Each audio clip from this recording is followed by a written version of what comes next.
අයිබෝන් හැමදිනාටම iTEC ඉලෙක්ට්‍රොනික Sinhala channel එකකින් අපි අද LED TV එකක repair tip එකක් ගැන තමයි සාකච්ඡාව කරන්නේ. දැන් මෙතනදී ඔයාලට පේනවා මේ LG TV එකේ හොඳට එළිය ඒ කියන්නේ මේ අපිට දැන් ඔය කැමරා එකට එළිය අඩු වුණාට නමුත් පේන සාමාන්‍ය ප්‍රමාණයකට TV එක පේනවා. කැමරාවට එළිය අඩු වෙලා තියෙන්නේ ඔටෝ ෆෝකස් වලදී ඔය අඩුවීමක් සිද්ධ වෙනවා ගන්න බෑ හරියටම එහෙම.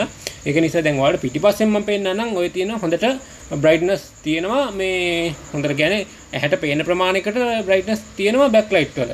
එතකොට ඔයාලා නොම්ම යනවා ඒ repair එකේදී backlight ප්‍රශ්නයක්වත් නැහැ කියලා හිතනවා.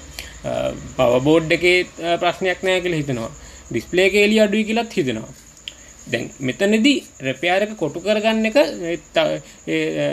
අලුත් එළිය කරන කෙනාගේ දක්ෂතාවය මත තමයි සිද්ධ වෙන්නේ. හරියට තැනට repair එක කරන. දැන් ඔයාලට voltage මෙන්නට පස්සෙත් 160 ගානක් voltage හැදිලා තියෙනවා. දැන් එතකොට නොදන්න කෙනෙක්ට පුළුවන් හිතන්න පුළුවන් මේ ප්‍රමාණය මදි ඇති කියලා. ඒක නිසා දැන් අපි බලමු මේකට අදාළ මොකක්ද තිබුණ repair එක කියලා. බලන්න. දැන් ඔන්න මම repair එක කරලා තිනවා. මාරු කරලා තියෙන backlight set එක. backlight set එක බැලු බැලමටම එළිය ප්‍රශ්නකුත් නැහැ. tester එකට දැම්මම එළිය ප්‍රශ්නකුත් නැහැ.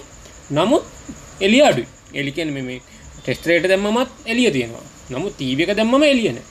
ඒක ඇත්තටම ටිකක් repair එක නොමග යන repair එකක්.